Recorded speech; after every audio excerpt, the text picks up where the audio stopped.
Hello and welcome to the Hoop Collective podcast. We talk about the NBA, which we're doing on Tuesday afternoon out here on the West Coast.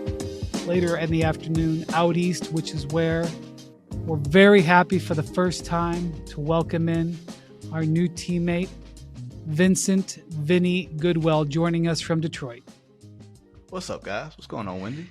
You've got that Vincent Goodwill. You got your government name on your byline, but we all know you as Vinny. I don't know how you want to present yourself to the ESPN world.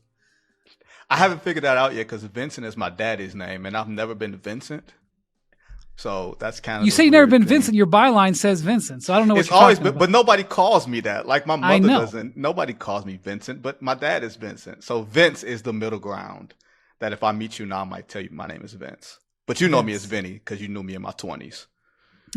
That's right. We won't say how old you are now because you could pass for late 20s. I feel like. Now the next guy we got joining us from Portland, Oregon, where he's with the Warriors. His name is Anthony, but nobody calls him Anthony except for his wife. I recently had breakfast with him and his wife, and she kept saying Anthony, and I was like, who are you talking about? We all call him Slater. Slater. My high school friends actually call me Tony, but I'm surprised I just admitted that publicly. Really? You're not a Tony. You are no, not. He is a Tony. Like his hair. That hair is the hair of a Tony. I also get Ant sometimes, just the shortened Ant, or my wife will send me like an emoji of the the ant emoji. The ant. He's more of an ant than he is a Tony.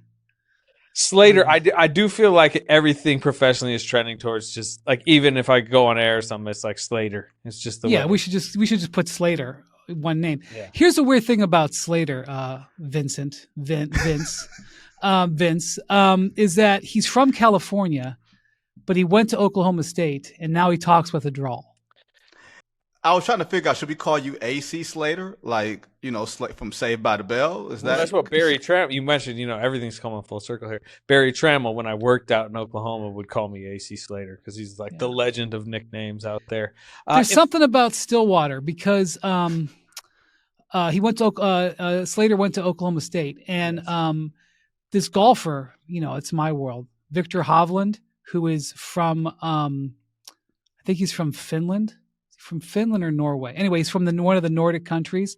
He went to Okie State. He loves Stillwater. I think he still lives there. And he speaks in a drawl. Oh. He speaks like he's from Stillwater. You want to hear an opposite story? I'll try to make it quick, but when I was at Oklahoma State, there was a walk-on basketball player named Mason Cox. He was probably 6'10". He's from Texas, went to Oklahoma. When he was there at school, he talked like somebody from that area. He then went and became a superstar Australian Football League player, like the guy they'd kick it up to and he'd go jump and make catches. You should go watch the highlights. I think he was like maybe even like MVP of the league. I then see him 8 years later at a Warriors practice because he's one of like the superstar Australian football players visiting, and he has a full Australian accent. Crazy. I don't know what to say. Vince, you sound like you're from the Midwest. Thank God. All right. So guys, welcome to the Hoop Collective. Hope to have you on a lot this season. The collective wisdom of my two new teammates here is extensive.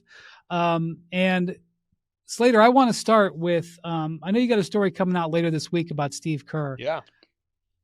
Actually wasn't media day because of the whole Kuminga thing. I don't know what excuse the Warriors gave why Steve Kerr and Mike Dunleavy didn't talk, but they didn't talk till later in the week. So I guess it was more training camp week. To give you, the Mike Dunleavy not talking was clearly not. They wouldn't even hide it. It was related to the ongoing Jonathan Kuminga negotiations.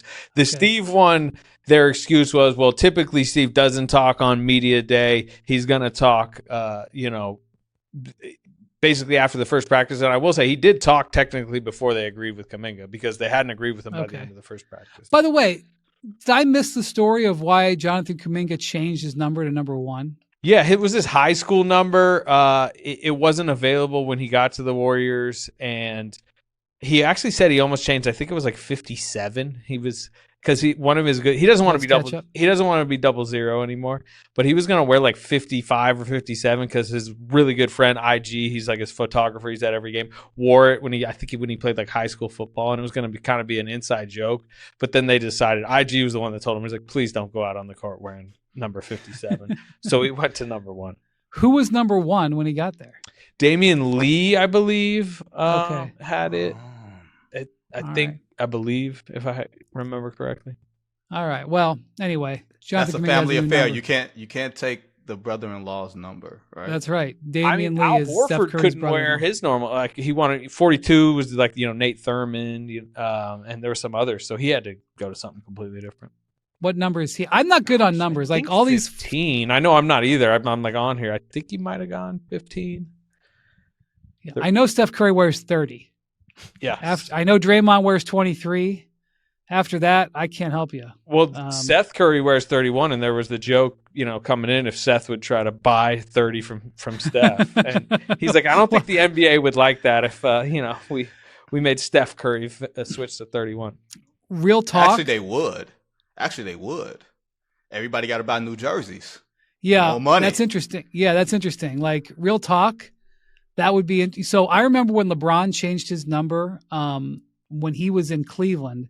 He wanted to change his number to number 6, and he had to file the paperwork by a certain date because the NBA he wanted to do it the year before, and the NBA was like, "Hey, man, we already got the jerseys made. Like, you can't change your number this year. You got to wait till next year, and then you got to do it by February 1st." So I remember LeBron was trying to decide would he change his number. And even though I don't care about numbers, I was following this story. And I remember stalking him down the night of the deadline and saying, hey, man, did you file the paperwork to change your number to number 6? And he was like, yes, I did. You're going to see LeBron number 6 next season. He said that right as he walked out the door. Next season was in Miami. But he was wearing number 6. He was wearing number 6. He never got to wear number 6 for the Cavs. So don't you remember that, Wendy? That was that the game? Tell me if I'm right, because I'm going in the crates. Was that the game where Dwayne Wade dunked on Anderson Varejao, and there was something with Julius Erving that was like a TNT game, and LeBron after the game was like, nobody should wear number 6 because nobody, I'm going to wear number 6 because of Dr. J or something like that. No, you have it the opposite. It was in Miami. It was in Miami, and it was just before Jordan bought I don't know if we have the same memory here. Okay. You could be right. He wore number 6, I thought, because of Bill Russell. But maybe so. Here was the thing. Maybe. When LeBron came, we've gone way off the beat here, but okay, it's preseason still. LeBron went to play for Team USA his rookie year, or after his rookie year, okay? That was that disastrous 2014 that went to Greece. And, of course, you know what number he wore for Team USA. He wore number 9 because that's what number the Jordan wore. And then it was a freaking disaster.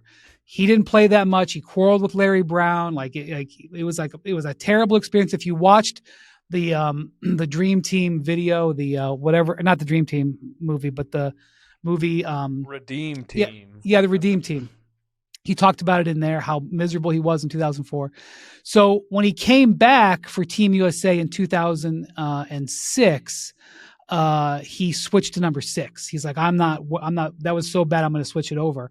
And actually in 2008, and this was in the Redeem Team documentary, Dwayne Wade took number 9 and out of respect as an homage to Jordan, shaved his head when he showed up. Because Wade didn't play in 2006 because he was hurt, and in 2000, maybe it was 2007. Anyway, Wade showed up in 2008 wearing number 9, and LeBron switched to number 6, and that's where he started wearing 6. Now it may have been for Dr. J. You may be right there, Vinny. I can't remember that. It's something. It's something. No, you might be right. It may not be Dr. J. It may be Bill Russell. It was something. Were you at that game in Miami? So here's the thing: before Jordan bought the Hornets, he came to a Cavs Heat game.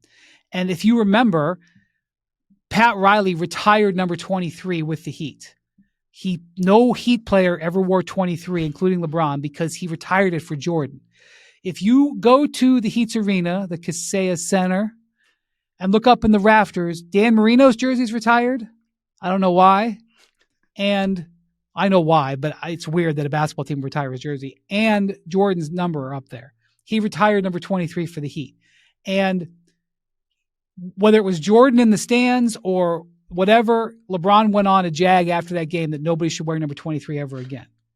And the next year, he changed his number. That was part of that year. He changed his number, signed the paperwork. The next year came to Miami, wore number 6. But when he went back to Cleveland, he wore number 23. Then he tried to give 23 to Anthony Davis, and I don't know. Somebody said the league wouldn't let him, or AD didn't want it. I don't know. That's our numerology report. I hope you enjoyed it. Anyway, Steve Kerr didn't talk at the first day, a couple of days of media, first media day. And then the first day of practice, Slater, he basically announced he intends to coach this season without a contract. Without a contract extension. He has a contract. Without a contract extension, yes. He has a contract for this year. Did that surprise you? And what do you make of that as you look at the Warriors going forward here? Yes, I was surprised he was so transparent publicly that he's not even seeking one.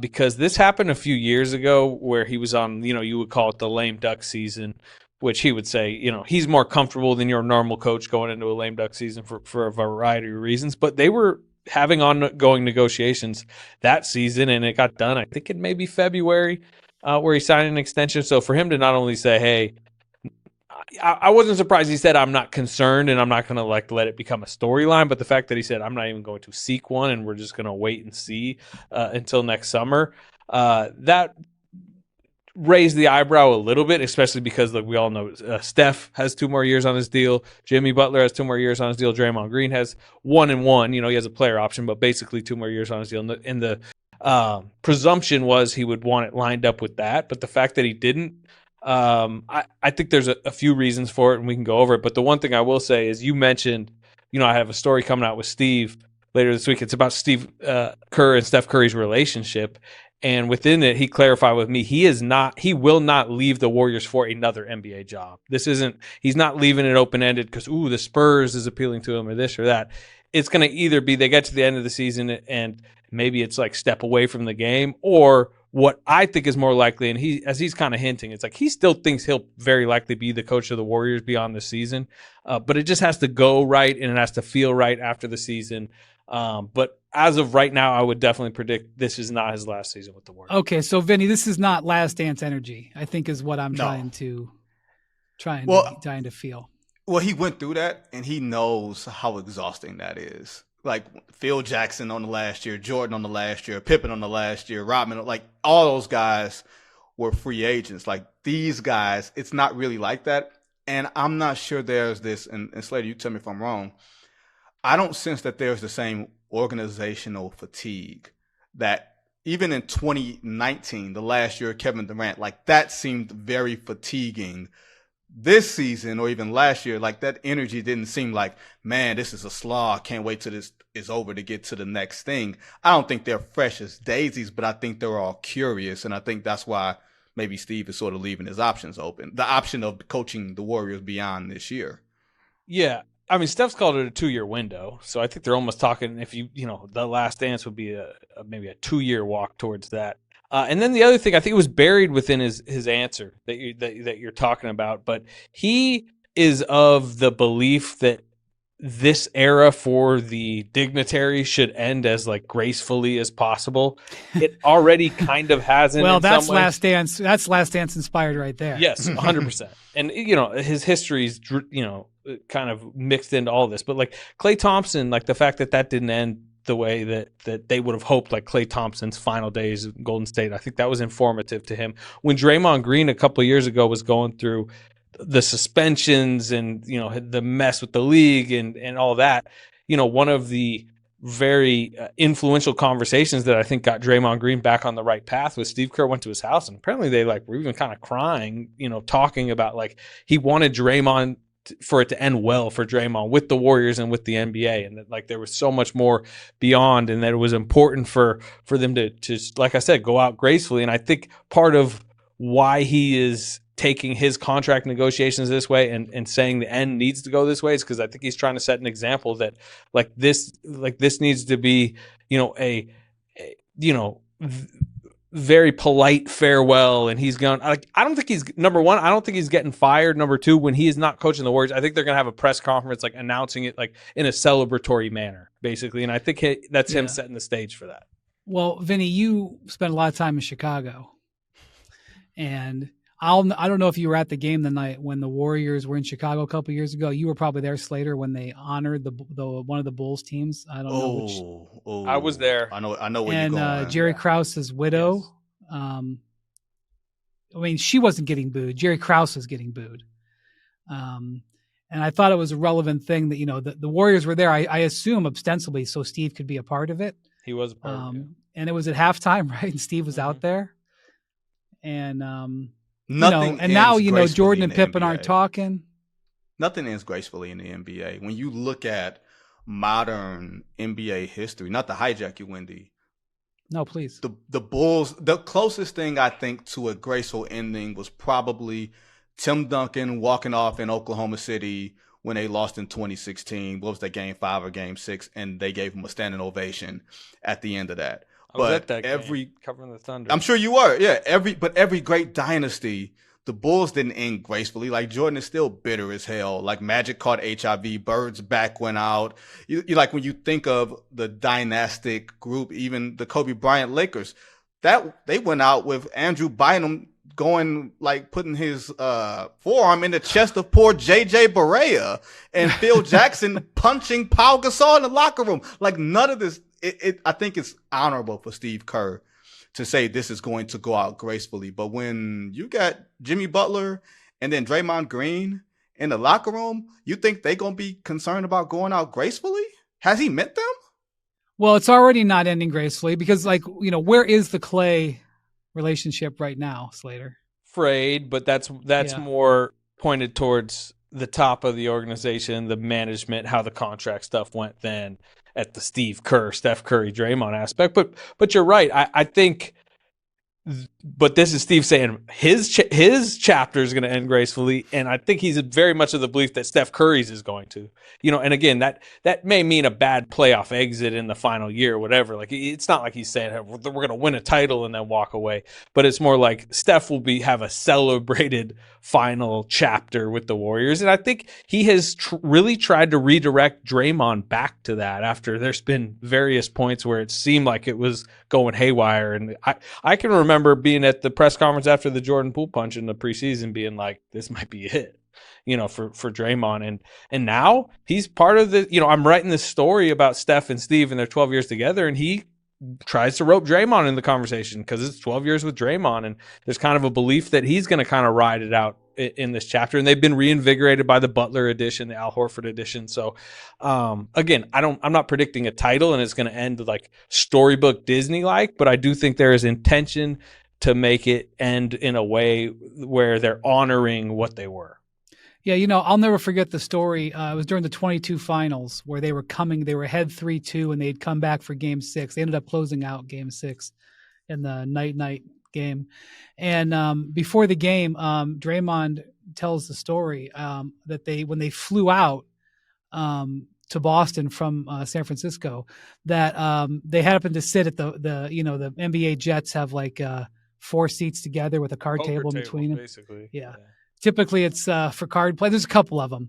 But I couldn't hang on those in those games, but apparently it just so happened that particular flight, the 4 seats were Bob Myers, Draymond, Klay Thompson, and Steph Curry. And the 4 of them had been there for the whole run. There had been some guys come and go. Sean Livingston was obviously a core member, but he had retired. Kevon Looney has been there for most of it, but I don't, those were the core guys. And Bob was talking to him at the moment, like how rare it is to be able to stay together for this long, to go through what they went through, to go through the highs of 2014-15, the lows of 2019, and then the rebuild where, Steph played 5 games in 1 year, and now they're back on top and they win. And I asked Bob about it later, and he's like, me and Draymond were talking about it seriously. Steph was just politely listening and Klay was sleeping. It's not as storybook as it sounded, but, within like months, Klay and Bob were gone. And so in all honesty, I mean, Steve would be a part of that group too. He wasn't sitting there. Steve is obviously a part of that group. But in the case of Myers was around even longer. Myers drafted Clay, drafted Draymond. So, but it is rare that it would end that way. Okay, so to shift to this year's Warriors, when Shams' story came out about Giannis and the Knicks, my thoughts immediately turned to Golden State, because I know that Giannis said, I'm here for 6 or 7 months. It was kind of his way of saying without saying that he's going to play this season in Milwaukee. I think those were the words that was the message he was trying to send. And then he'll take a look. The Bucks, from what I understand, as you can imagine, when that story came out, you would do this too. The Bucks got some phone calls. Hey, I know about the talks with the Knicks. Are you interested in having talks with us? Or to at least register, hey, listen, if you revisit that, call us. And I heard the Bucks said, hey, appreciate it, but, we got our team, we're going. So there's nothing there. But let's be honest, like if you asked for if you'd had trade discussions in August, maybe they'll have a great season, but if you had trade discussions in August, let's reevaluate things. That's why Shams keeps talking about 20, 25 games. Like he's not saying that to create chaos in Milwaukee. I think he's saying that because he thinks that's a possibility. And so, yeah, the Knicks could do something, but I thought about the Warriors and, one of the whole things as we went through the Kuminga, I didn't really go through much of it at all. I just kind of sat back and watched. You lived and died with that, Slater. But the one thing that I thought about was, at the end when the dust settled, they got him to give up the no trade clause that he would have had on a normal 1-year contract. And not that they did that just for Giannis, but they emerged on the other side of it with the ability to trade him come mid-January. And so while I understand that we're going to talk about the Warriors and how Jimmy Butler looks and, Pajemski had a big game the other night and all this kind of stuff, am I wrong? No one's told me it's not like I've been told that this is on the Warriors. Because I've talked to Warriors people in the aftermath, because you guys know, like the league was talking about Sham's story and the revelations of it in the aftermath, and they poured cold water on the idea that there were some like hot Giannis destination. But I will also say they were kind of pouring cold water on the Jimmy Butler idea around this time last year, and them being a fit with Jimmy Butler. And then they went 12-3 out of the gates. I was like, this team's fine. Yeah, they were playing 11 guys. And remember that? It was like the greatest 12-man rotation. DeAnthony Melton had the greatest 6-game run in NBA history with the Warriors. But, I think they didn't, as you mentioned, they didn't just get the Kuminga contract because they have some far off dream that Giannis will definitely come to them. They know like they can't really win a bidding war for Giannis if every team in the league went after him. They don't have like the best young asset base, the most draft capital. Now they're middle tier for 2 reasons. Number one, they haven't traded away, their capital. Last year in the Butler trade, they only gave 1 first-rounder away, and they made sure it was that last draft. It was the 20th pick in this previous draft, so they weren't, entangled with the Stepien role. They have a top 20 protected 2030 first out the window for the Chris Paul Jordan Poole swap, but generally they have pretty good draft capital. And if you were, the Bucks, for example, like the Warriors have a pretty appealing, like their future picks are pretty appealing because it's going to be the post Steph Curry era. Like those could be very good picks. So I think they could get in the mix, but my vibe from them is there's not some strong belief or plan that like, this is going to happen. Right now, internally, it's about this like Jimmy Butler, Steph Curry, Draymond Green, and Al Horford, like aged foursome trying to make 1 or 2 last competitive runs here. If the Giannis thing were to materialize, if he would directed himself there, I think that's an important part of this. Yeah, that's the thing. Yeah, Vinny, that's the thing. Like the thing that's unsaid about Giannis, I mean, I don't want to trigger the Bucks fans, but the dude watch their summer and then like let the Bucks have talks with the Knicks. I don't know what you want me to say. But if Giannis gets to next summer, wants to be traded with 1 year on his contract, he's going to have control. So if it is the Knicks, there's a chance that's where it's going to be. But because he's only going to have 1 year, he's going to be able to control it, kind of like Durant just controlled his situation. Look, as soon as the season starts, Giannis is in control. You don't even have to wait until next summer. I think it would be bad form if the Milwaukee Bucks were to send the greatest player in their franchise history between he and Jabbar, whatever you want to say. And I think it's Giannis, but just because of the length of it, you don't send Giannis Antetokounmpo to a place he doesn't want to go. Like, clearly, when they had a quote-unquote exclusive negotiating window, I've only heard of that one time in my life. You know what that happened?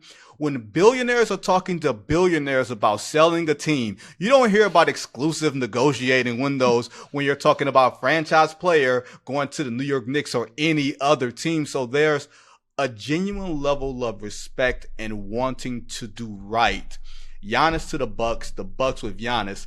If we are to handicap, going back to Slater's point, if we're to handicap the places that Giannis would be open to going to, the Warriors will be in tier 1. Whether they have the assets, like you said, the draft capital and everything else, but if Giannis says, get me to place X, y'all figure it out, then they'll figure it out.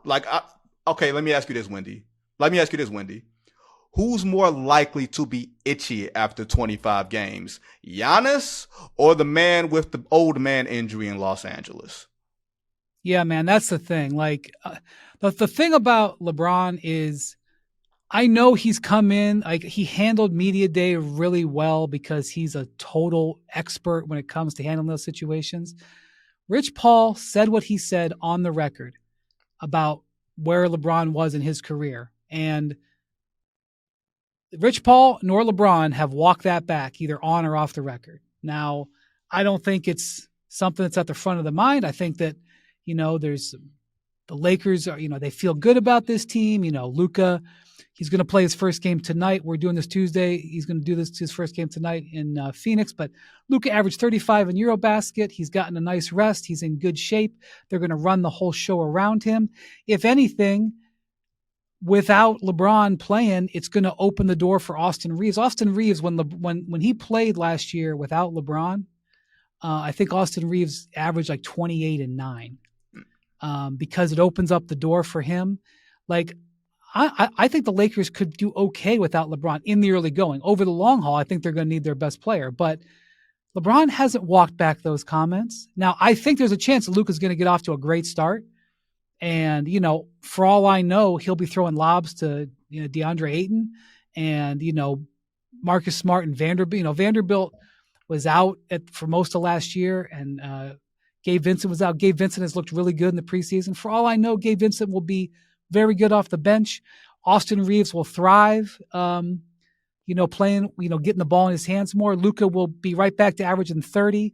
And when LeBron comes back, maybe the Lakers are, 12-4 or something like that, or 10-3, and their things are going fine, and that will never be thought of. But if they're underachieving after 25 games, and the thing about the Lakers that is important to realize, I think they've got 7 or 8 guys who are free agents after this season. Now, some of them have options,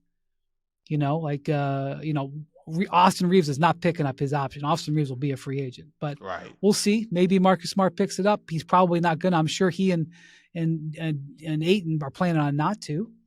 But there's 8 free agents on this team, and the guys who are under contract. I mean, Vanderbilt's under contract, but he's not. I mean, they literally could move off of everybody on this roster in a year, and so there's nothing precious on this roster. Even LeBron. Yeah, they don't want to go it that way. They want him to go out with, LeBron out, drop the mic or whatever. But yeah, I'm just saying LeBron hadn't walked back those comments that Rich made. And, I'm sure they put some thought into those comments before they were made about what the future is. One of Vinny's points, calling the Warriors in tier 1 of Giannis destinations. I think I would say tier 2. Because I think part of the Shams story is there was one team in tier 1, right? I mean, it seems clear that the Knicks kind of were the spot he is and was looking at. But I think we all know there's a level of flirtatiousness that has happened over the years between Giannis and the Warriors, Giannis and Steph. And I remember I was at All-Star Weekend, this last All-Star in San Francisco. The Warriors just opened this big sports bar. Have you all been to the Splash outside Chase Center? No. So it's new. It opened All-Star Weekend. Steph had an event there, like Gentleman's Cut Whiskey. It's like a 3-floor sports bar, and he had like the top I didn't floor. make that cut. I got an invitation, but I didn't respond in time, so they told me I couldn't come. Look at that! He didn't respond in time. It was kind of a who's who in that. Is it like Real Sports in Toronto? That kind of level of? Yeah, kind of. There's huge, TVs everywhere, and like I said, 3 floors, and clearly Steph, doing his event had, I think, the 3rd floor.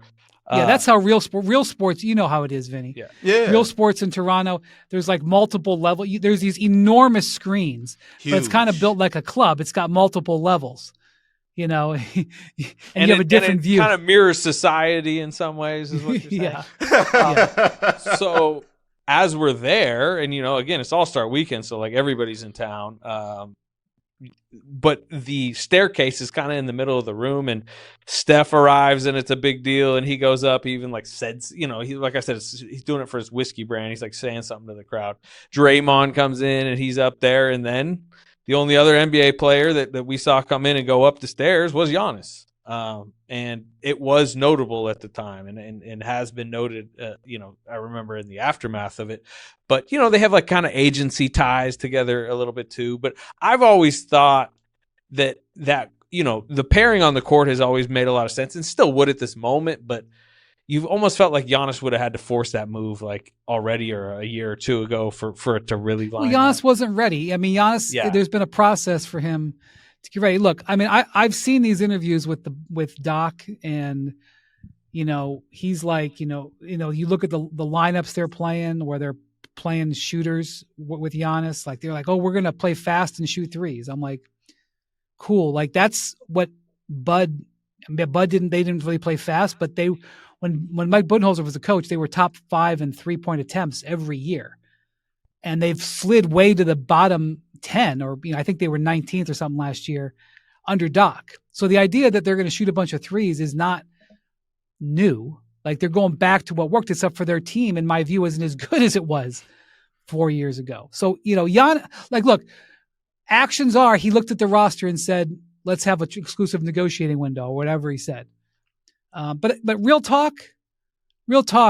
Whether it's New York or somewhere else, if you're Giannis and you're like, okay, I'm going to make a choice of where I'm going to go spend the back of my prime, the Eastern Conference makes more sense.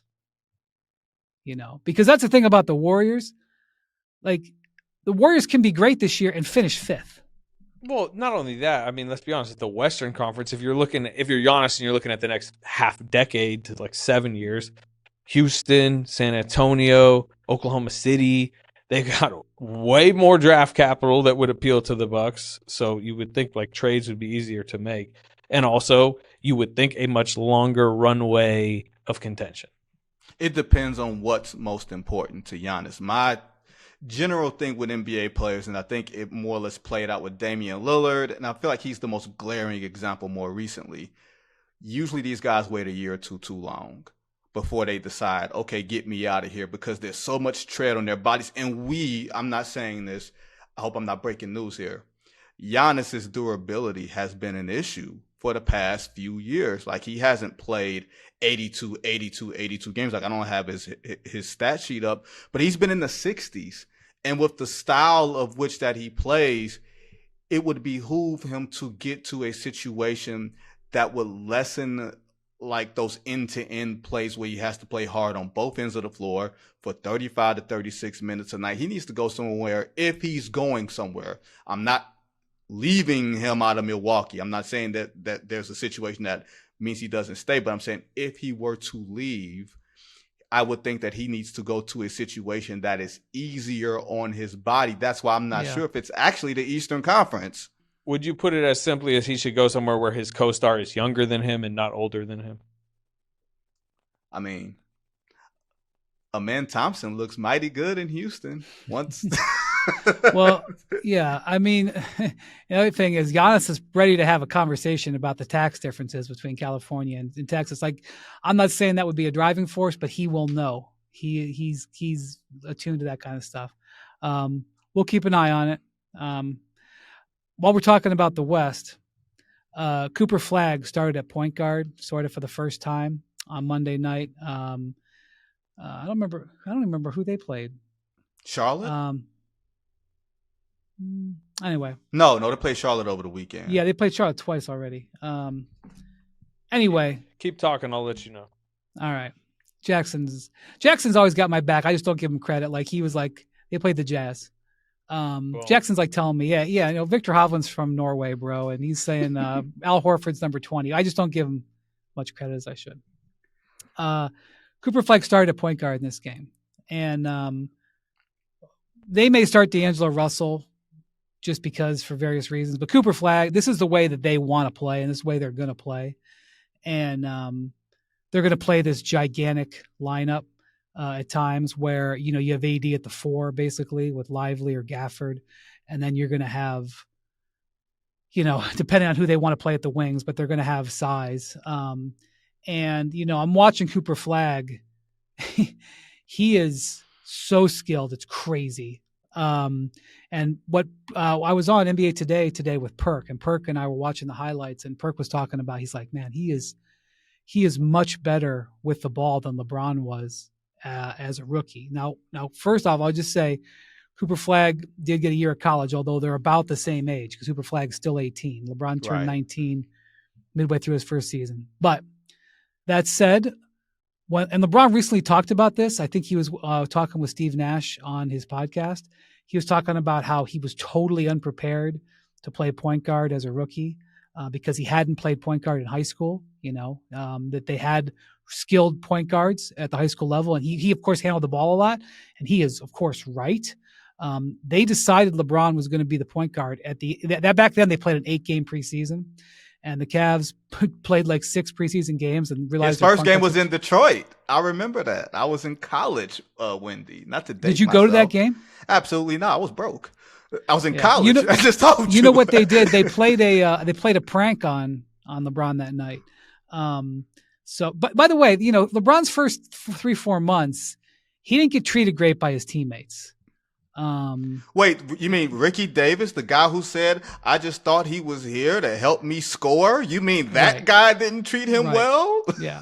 I've talked about this before. Like Darius Miles was cool with him. But there was only so much. So they hazed him a little bit. And one of the things that they did that night in Detroit was they were getting ready to come out. And you remember at the Palace, they had those narrow little tunnels in the corners. It was really small compared to what your average NBA vomitory, as they call them, are. And they said, hey, Rook, we want you to have the honor of leading us out on the court.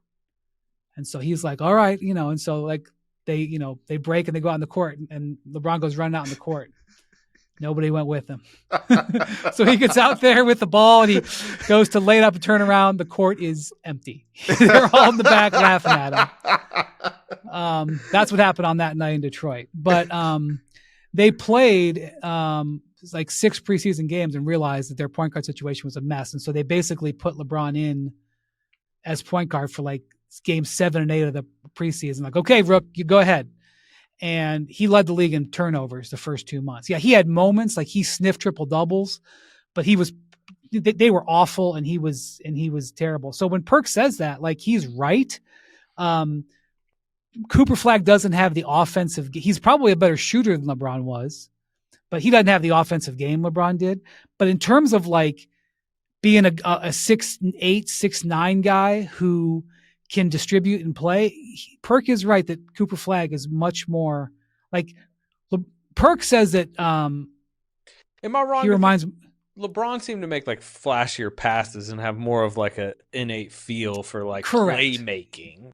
Yes, for sure. No, I mean LeBron was dynamic, obviously, but there was a lot of possessions that didn't go well. That was a different NBA too, Wendy, where for sure you could really body hand check, and LeBron's body was advanced for an 18-year-old, but not advanced for 8 or 9 year pro. Like the name that I heard during summer league, and I was looking at people like y'all on crack, but some of the Mavs people were like, he's 6'8", he's athletic, he handles the ball. He makes the right pass. Who do you think of? And he was like, who do you think of? And I'm like, if you're telling me the profile of that player, I'm saying Grant Hill, and he said exactly. He's going to be our point guard. They made this decision very, very early in Summer League that he was going to be their point guard, and they felt like they would have enough sort of shot creation offense that you won't have to sort of rely on him all the time, but you just throw him out there because he's so skilled. But what's different than the LeBron situation and what needs to be remembered here is he can be the point guard for now, but Kyrie Irving just signed an extension. Like, Kyrie Irving is part of this team's. But is Kyrie Irving a real point guard? Like in a point guard in the way that we think of, does he play the position? High usage. Like, I know what you're saying, but I don't think when Kyrie Irving comes back, it's going to be like, oh, he's the 2 Cooper Flagg one. Maybe I'm wrong. Maybe no, he just I agree. explodes, but look, in my view, the best compatible teammate that LeBron has ever had was Kyrie. Because, and I mean, it's not like a clear, there were moments where he and Wade were transcendent. Obviously, there were moments when he and AD were impossible to deal with. But the guy who he played with, who best fit his skill set, was Kyrie, because you need a guy who can handle the ball but is also awesome off the ball. And so that when LeBron is tired, because one of the things LeBron perfected, especially in his Kyrie years, was resting during the game. And he was very happy to let Kyrie go ahead and cook at various times. It's just that LeBron ate first, which, did irritate Kyrie a little bit and contributed to his desire to leave. He his first weeks with Kyrie, he was up his, because he felt Kyrie was hogging the ball. And they got off to a rough start. Kyrie didn't sign to play with LeBron in Cleveland. Kyrie signed his 5-year extension thinking it was going to be his team, and then LeBron arrived 2 weeks later. But anyway, I think that can work. I would just say, by the way, you talk about LeBron physically. So this is the thing about Flagg. Most 18, 19-year-olds who come in the league, no matter how skilled they are, and Grant Hill came into the league after a 4-year incredible college career, they can't physically compete. Right. So, like, I don't care if Kaman Maluak is swatting 6 shots a night. He is going to get pushed around because he is physically not able to you put him up against the men in there, he's going to get pushed around. And most 19-year-olds do. I don't care even if they're athletic freaks. LeBron came in and physically was able to compete as an 18-year-old, with one exception, Vinny.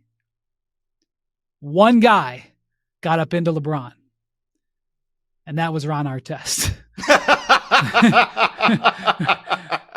Ron Artest, that was a night. And they played him twice in the first 6 games.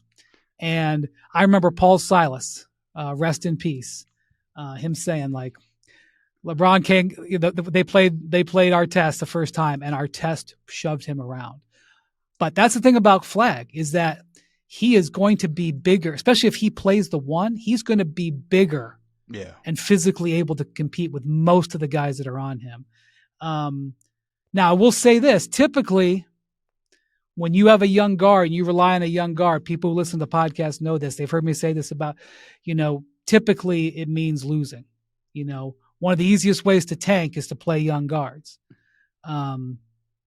So if the Mavs are going to do that, and they're going to say, okay, we're going to have Cooper be our primary point guard in a Western Conference where you have a bad 10 games and you're in trouble, they're going to pay a price for that. But over the long haul, I think it's the right decision, which is probably what they were talking about with you, Vinny, which is why they made that mind up and why they didn't prioritize getting a more of a replacement for Kyrie.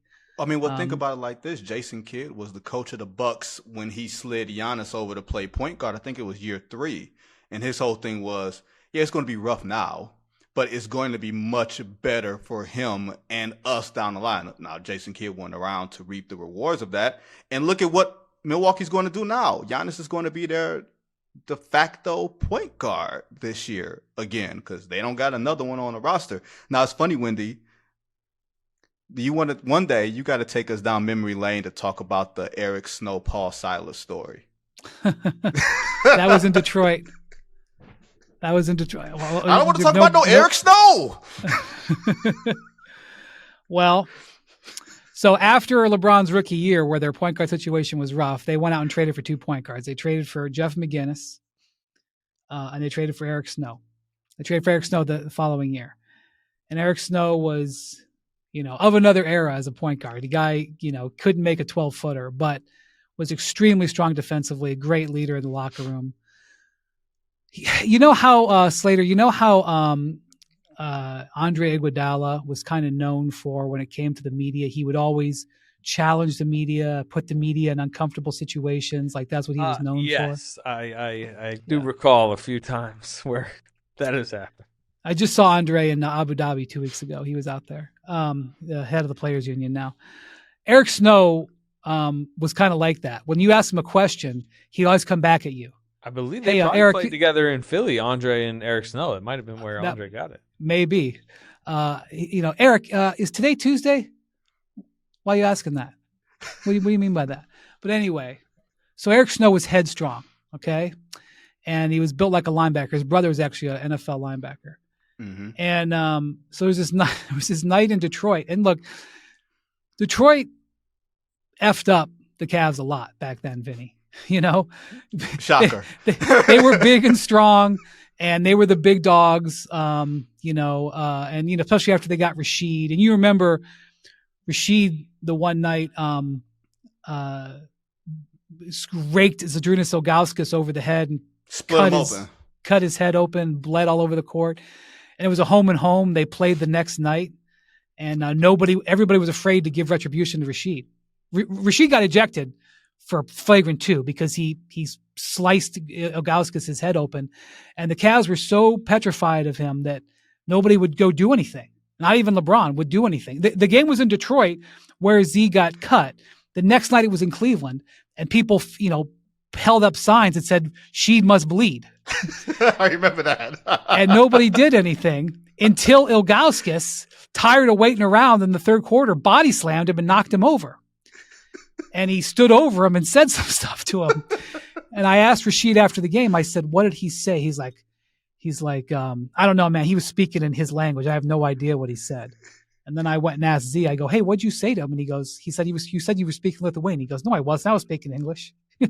So anyway, the Pistons got up into the Cavs in those early years, right? And they were having a game up in Detroit, and the Pistons were getting into them, Chauncey Billups was bodying him up, and Lindsey Hunter, as Mace used to say, and Jason Maxiell. They just had these Sheed and Ben Wallace. He just had all these physical guys. In fact, really, the entire everything with that rivalry changed when Ben Wallace went to the Bulls, because then the Cavs weren't as afraid of the interior, and Sheed was slowing down a little bit. Anyway.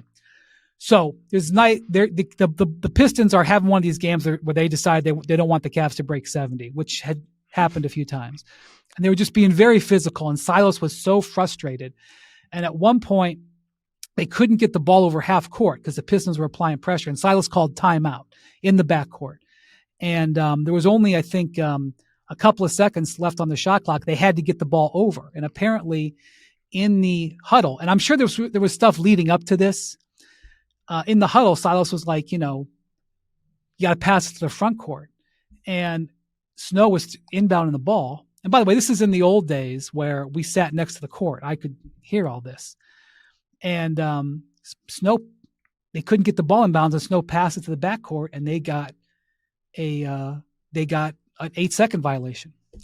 And Silas was absolutely apoplectic. Okay.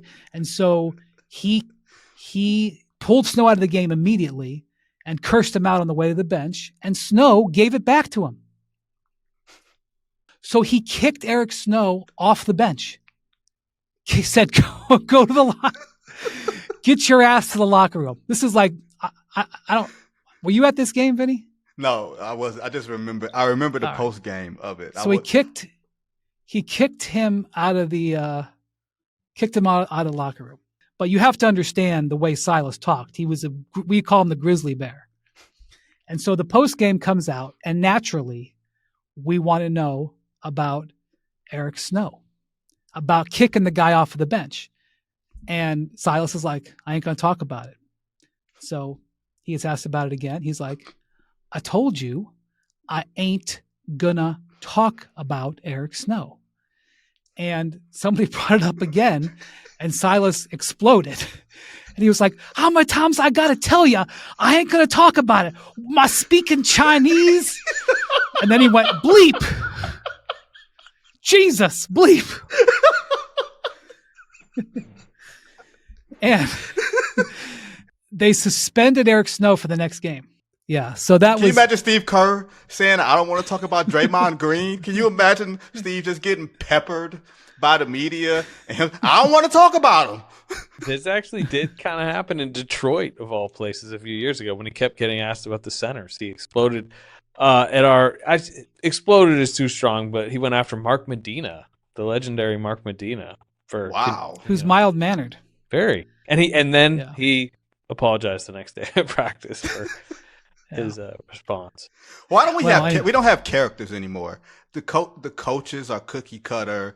They wear the same quarter length zips. I think we got characters like Joe Mazzulla is a character, right? It's another word I would use for Joe Mazzulla. And character ain't it. Well, that's a guy who's not afraid to make the media uncomfortable. Yeah, no, he's not. Sure. No, he's not. I saw some video today. It sounded like he was in a Celtics coaches against Celtics media basketball game. It was 57-4 or something. 57-4. Celtics coaches won. And I can imagine. And Mazzulla, who did Mazzulla want to see bleed more, his fellow coaches or media members? Oh, that's the question. The media, by far. By the way, like, one of the more remarkable moments of a press conference of this decade that I was in was before game one, I think, of the final. Vinny, did you ask the question? You were in there. Yeah. I know you were in there. No, I know what you're about to say. And yes, that was my question. Well, you tell the story. Okay. So it was the day between game one and game two. And Slater, it was this thing where Mazzulla's on one side, Jason Kidd's on the other side. The first time two black coaches are in the finals since like 1975. When I say the easiest off-day story to write when you ain't got nothing else to write about, I go talk to Jason Kidd. He's fine. I go talk to Adam Silver. He's fine. I'm like, all I got to get left is Joe Mazzulla.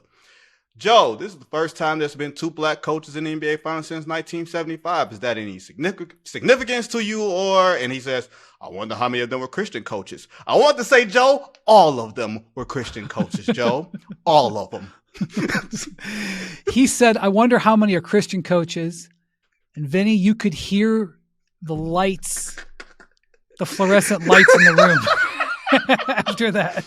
I had passed the mic because I would have come with a follow-up. Like, we're not in I was going to say something. We're not in an anti-Christian sort of society here. So that's not it. Oh, and I lit him up in print the next day. And then we wound up having a conversation a couple days later, and we were fine. But yeah, old school journalism. That's the thing. Like Silas, Silas didn't care about making people uncomfortable. I mean, and players too. I mean, he stuffed players into locker. Well, that's the other thing. Like physically, Ira Newble. Well, the Ira Newble. I feel like I'm telling Jackson. If I told the Ira Newble story, I feel like I've told that story before, but I don't know. Maybe I should. Because this is a preseason. This is a Central Division, history lesson. You hip hop mother bleeper, get That's back right. here! I'm not done with I told the story when Silas passed away a couple years ago, but he, in front of the media, cursed out Ira Newble and chased him out of the locker. When I say I want to be clear. Like, you think it's a figure of speech? Chased a player out of the locker room? No. Ira came running out of the locker room with half of his clothes on, and Silas was on his tail. Chased him out of the locker room. That's how they rolled 23 years ago.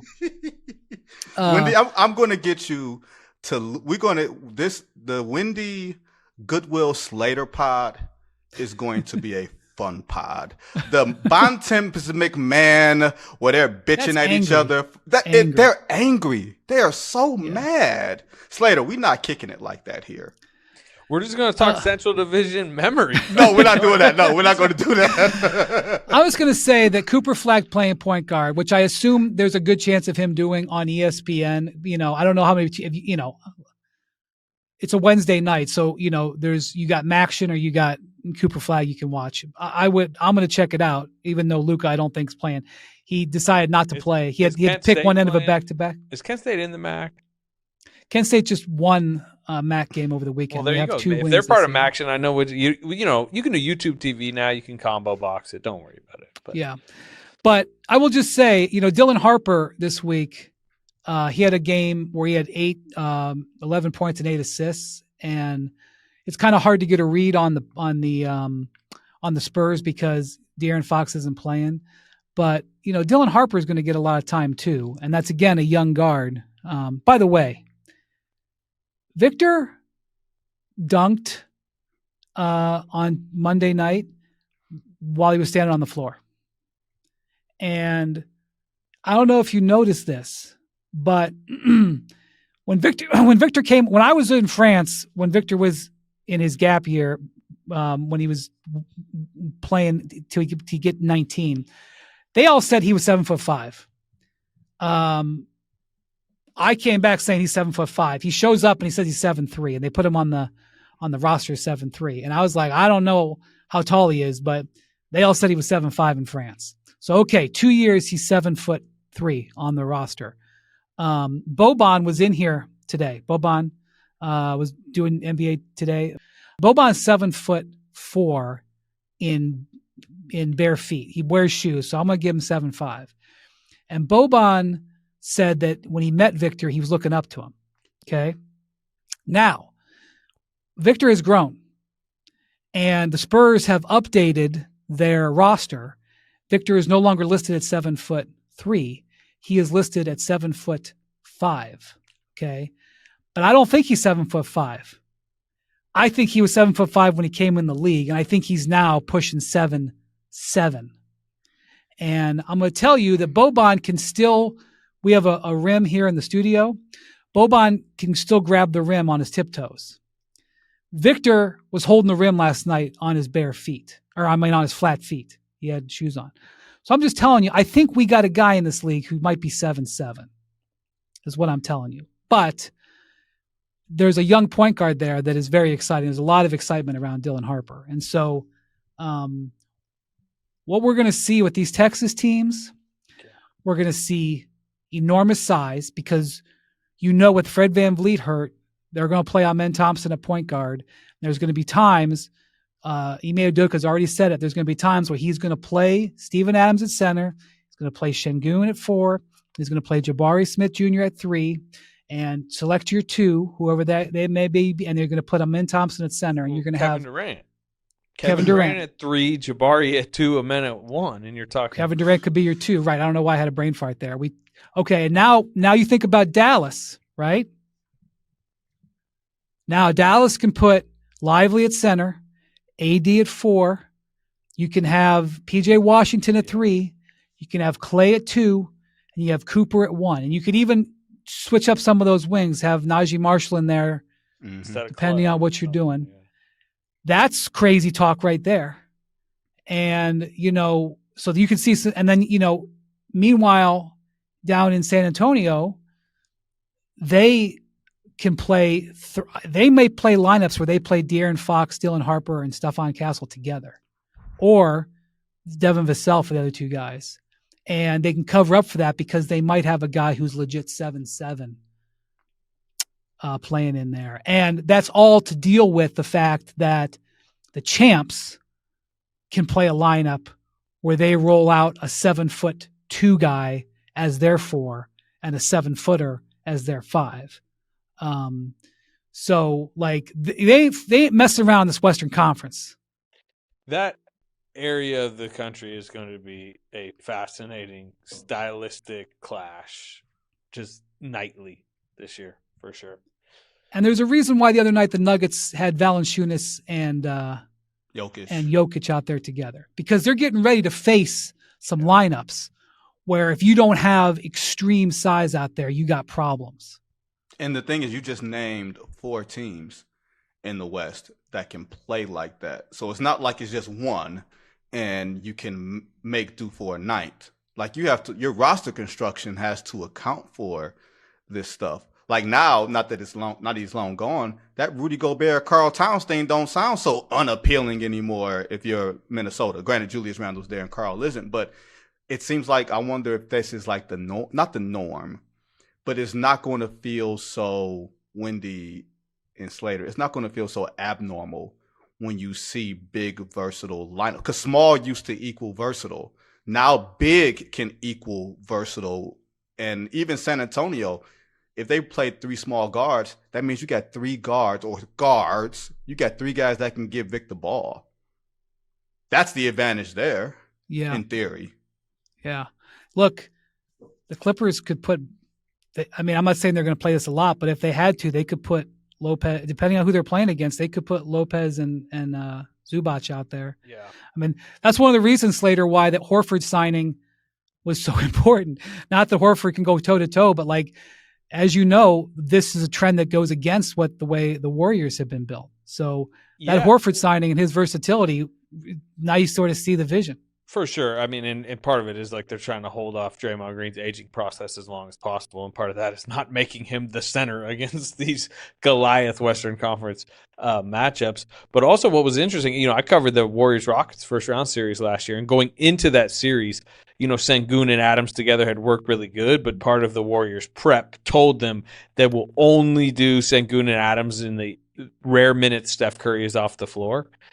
And that was how the series started. That was how they predicted the series was going to go. By the end of that series, Ime Udoka didn't care if Steph Curry was on or off the floor. He was playing those 2 bigs and it was working. They were bashing him on the glass. They were trying to do defensive tricks to still be able to guard Steph Curry lineups. But that to me was, as we talk about the league's paradigm shift, as I covered that series, the people around it were like, this is like, the 2 big lineups kind of working against the Steph lineups to a point where it's not just some, pet lineup that you can throw in for 5 minutes of the game. It's like, no, you can just kind of bash whatever team you want with these lineups. All right, guys, I enjoyed it. I enjoyed Vinny getting me to tell old stories because that's one of my favorite things to do. I don't know, people might be turning it off going, Jesus Christ, he's telling a story from 2005 again. We're going to get y'all they're going to like it. They're going to like it. Next time it's going to be pit like I need a Tayshaun Prince story. I need I got a Tayshaun Prince. I'll tell you right now. And Rip story. Good. I'm sure you got a few. When Wendy said he just casually mentioned that LeBron and Larry Brown were hating, the word was quarreling. I appreciated that word. I was like, I might want to open that box up a little bit at some point. Larry Brown suspended LeBron during Team USA. LeBron, who is famous for being on time. The easiest way to piss LeBron off is to be late, to be messy or late. If you're messy in the locker room, if you're late, you make LeBron wait, you got a problem. LeBron showed up late, which may have something to do with him hanging out with Iverson on that team. That's another story. LeBron showed up late, and Larry Brown. I mean, I say suspended him. He didn't start him or something. I can't remember. And then he just didn't play him, which drove LeBron crazy to be sitting on the bench. They're getting beat by Puerto Rico, and LeBron's like, right. Yeah, LeBron's like, why don't you have me out there? Which I'm not sure what it's been able to save that team. But I'm just saying that, he didn't, he's on the record is how much he didn't like it. So, and then Dan Gilbert tried to hire Larry Brown. Yeah, during the playoffs. Yeah. See, I can keep winding this string up for you two. I just got to mention a few names, and you can get y'all down. Right, so here comes another story. So, this is a very old story that I've never told, and I hope it doesn't get me in trouble. All right. I enjoyed it. Next time we'll talk about 2025-26 season and not 2025-6 season. 2005-2006. Ron Artest was terrorizing him. Terrorizing him. He terrorized an entire arena a year later. You got that right. And that's another story. By the way, that night that went down, the Pacers crushed the Pistons. Artest was a demon in that game. That was the thing. Like, that was the Pacers had sent the message that they went into the Palace, and then it went a little sideways. Wes was there that night too, by the way. He was carrying Artest. He was carrying Artest off the floor. So was Knicks coach Mike Brown. He's the first coach into the crowd to chase down Ron Artest. Yeah, he pulled him. He pulled him out. Yeah. Mike's suit got ruined because he had 3 gallons of beer poured on it that night. Anyway, all right. Thank you to Jackson for producing. Thank you to Vinny and to Slater. Thank you for watching and listening to the Hoop Collective Throwback Edition. Slater was not born. And we will talk to you later this week.